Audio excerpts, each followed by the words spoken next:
भात कापणीचा हंगाम सुरू असतानाच अचानक आलेल्या पावसानं रायगड जिल्ह्यातील शेतकऱ्यांचं कंबरडं मोडलं।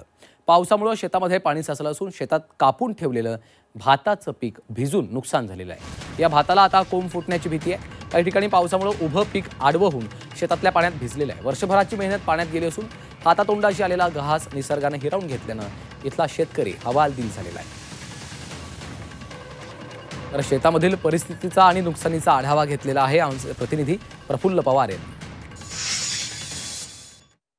पावसामुळे भात शेतीचं मोठ्या प्रमाणात नुकसान झालेलं आहे। आपण या शेतामध्ये बघू शकतो काल संध्याकाळीच जोरदार पाऊस झाला आणि त्या पावसामुळे शेतामध्ये मोठ्या प्रमाणात पाणी साचलेलं आहे। या शेतातून वाहणारे जे पाणी आहे ते बघितल्यानंतर आपल्याला अंदाज येईल की पावसाचा जोर किती होता। आता या पावसात जे शेत भिजलेलं आहे, भात भिजलेला आहे, ते वाचवण्याचा प्रयत्न जो आहे तो शेतकरी करतोय। मागील 8 दिवसांपासून पावसाने काहीशी विश्रांती घेतली होती आणि त्यानंतर रायगडमधल्या शेतकऱ्यांनी भात कापणीला सुरुवात केली होती। मात्र काल संध्याकाळी जो पाऊस झाला त्यांनी या शेतकऱ्यांना मोठ्या संकटात टाकलेला आहे। शेती करावी की नाही असा प्रश्न इथल्या शेतकऱ्यांसमोर उभा राहिलेला आहे। प्रफुल्ल पवार, झी 24 तास, रायगड।